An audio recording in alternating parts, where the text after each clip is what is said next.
Miss Universe. Miss Universe pa ba? Mix Universe? O megos-megos na yung Miss Universe natin ngayon? Dahil nga sa ginanap nung nakaraang linggo lang, 18 of November, 72 second, Miss Universe, na ang host country ay ang bansang El Salvador. Yan. At marami nagbago sa Miss Universe na nakasanayan natin, na ang Miss Universe ay para lang sa mga nagkagandahang babae sa buong mundo, di ba? Kaya ang Miss Universe, nandiyan yung mga nagsisiksihan at nagtatalinuhang mga Miss U na single at pwedeng i-represent ang country nila, na may mga advocacy sila na pag sila ang napiling Miss U, magmula sa naging winner natin na kauna-unahang Miss U ng Pilipinas na si Gloria Diaz, si Margie Moran, Pia Wurtzbach at si Miss Catriona Gray. And after nun, wala pang nananalong Miss U pagkatapos ng huling Catriona Gray natin. Sa mga fanatic ng Miss Universe dyan, alam ko namang itong inaabangan ng mga kababaihan, ng mga LGBT, lalo na yung mga gay natin, di ba, na sobrang inaabangan yung Miss Universe na yan. Ang iwan akong tanong na okay lang ba sa inyo yung nangyaring Miss Universe ngayon, na parang Mixed Universe na ang tawag, kasi dahil nga sa mga nabagong sistema, pwede nang sumali yung kauna-unahan, may sumaling married woman na may anak na. Syempre kahit married man, basta may anak ka, pwede na rin yung plus size sa Miss U, at pwede na rin yung transgender, di ba? So based on my opinion, ito disclaimer lang, para lang sa akin to, hindi ko naman dinidiscriminate o ginajudge yung lalo na yung mga transgender, di ba? Kaya nga itong Miss Universe na kasanayan natin na miss nga ang mga babaeng nagkagandahan sa iba't ibang bansa. So syempre may pambato tayo dyan na si Michelle D. Marquez, etong sumali na to, at after niya makapasok sa top 10, meron pa siyang mga issue. Alam niyo mga Pilipino, kaya ngayon ang ayaw na Triple R TV, kontra yan sa mga crab mentality, yun ang pinakaayaw ko yun. Diyan ako naiinis di ba? Hindi pa nga nagsisimula halos yung Miss U, may mga comment na hindi naman nanalo yan, pero napakatalino po niya nung in-interview nga siya sa Boy Abunda, no? Napanood ko yon at sobrang galing niya. Instant quick, di ba? Napakatalino, hindi lang siya maganda, pero nga may revelation nga lumabas, may lumitaw na video. I'm not sure kung totoo yun, na lesbian nga daw si Michelle D. Marquez, kasi meron pa siyang issue na may nakasama na daw siya, naka-live-in na isang celebrity woman. Hindi ko nababanggitin yung celebrity na yon. So para sa akin, wala namang problema kung lesbian si Michelle D. Marquez, kung totoo man o hindi, di ba? Para lang sa akin ito totoong babae naman po talaga siya. Diba? Yun lang yung akin Totoong girl naman. Kaya nagtataka ako kung bakit may ganyan mga napanood ko, nabasa ko, na may mga comment na ganyan, no?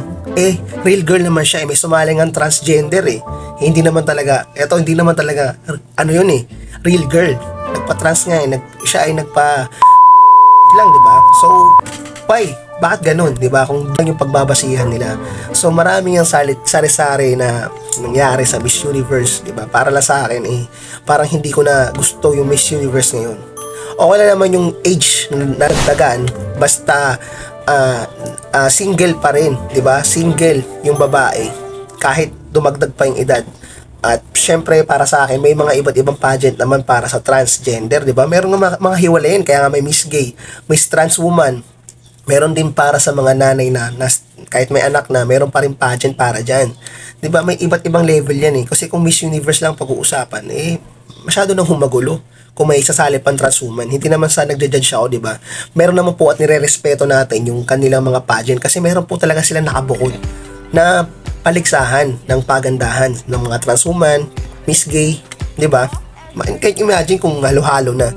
So, ang nanalong Miss Universe nga, itong 2023 ay sa bansang si Miss Nicaragua, may right? Kasi ang hirap, kasi nyo ngayon, nagbubulol ako Bulol po ako sa mga sorry na si Miss Shanice Palacios, no? Sa Central America yung kanyang bansa, medyo sa part ng Central America nga. At si Miss Thailand, Miss Australia, ang nakasama niya sa top 3, no? So, good kay Miss Thailand, no? Umabot siya ng top 3. Akala ko nga siya na yung mananalo, kasi naging top 2 na after tawagin ni Miss Australia. So yun lang, para sa inyo, mga ka-Triple R TV ko dyan dito sa aking channel. Kung bago ka lang, pakisubscribe naman po at pa-hits ng notification bell sa Triple R TV, huwag nyo kakalimutan. Tsaka sa aking FB page, ka-triple nga pala, huwag nyo kakalimutan din. So yun lang yung ating mga kuro-kuro about sa Miss Universe. No, wala namang problema.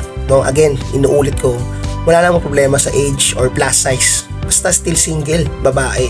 'Di ba? Basta tunay na babae. 'Di ba? Kasi kung ibang usapan na kung papasukan pa ng transwoman eh. 'Di ba? Nasa ibang level po kasi sila. May iba rin po sila kasing pageant na talagang nakabukod.